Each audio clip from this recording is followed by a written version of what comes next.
میرا بس چلے نا، خدا کی قسم میرا بس چلے تو میں اس بات پہ پابندی لگا دوں کہ اس ممبر پہ بیٹھ کے کوئی آدمی کسی بزرگ کی کوئی کرامت والی بات نہیں سنائے گا. یہ جتنی کرامتوں والی باتیں، جتنی یہ جھوٹی باتیں ہیں اور جتنی بربادی انہوں نے پھیری ہے ان باتوں نے، ایویں فضول جھوٹی باتیں، جھوٹ بول. اور لوگ کیونکہ میں نے پہلے کہا نا، لوگوں کو سمجھ تو ہے نہیں. ابھی میں کوئی کرامت کی بات آپ کو میں حدیث کی بات سناؤں تو آپ نے ایسے چپ کر کے سننا ہے غور سے. اچھا ٹھیک ہے.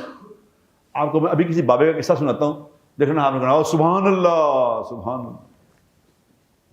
وہ جو بیٹھے سن کہہ رہے ہوتے ابھی میں نے کسی کی اسی کا کلپ دیکھا، کلپ میں وہ کیا بات سنا رہا تھا.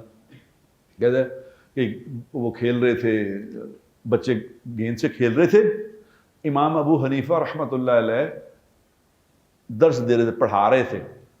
وہ پڑھا رہے تھے تو وہ ان کا گیند بچوں کا وہ جا کے امام صاحب کے سامنے گر گیا. تو اس نے کسی بچے کی ہمت نہیں پڑی کہ ایک بچے نے کہا میں جا کے لے کے آتا ہوں. ایسے بچے تو بچے ہی ہوتے ہیں سب کے.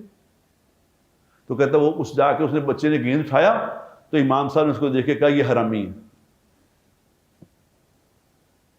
اللہ اکبر. اور لوگ کیا کریں، سبحان اللہ سبحان اللہ. یعنی امام صاحب پہ ایسا الزام، یعنی امام ابو حنیفہ رحمۃ اللہ علیہ ایسی بات کر سکتے ہیں. بچہ ہے، اسے گیند اٹھایا، کیا کوئی کفر کیا؟ لیکن وہ سنا رہے ہیں واقعہ اور نیٹ پہ اور لوگ سبحان اللہ کر رہے ہیں. کیا کر رہے ہیں یار؟ یہ کیا ہے؟ یہ جہالت نہیں تو اور کیا ہے؟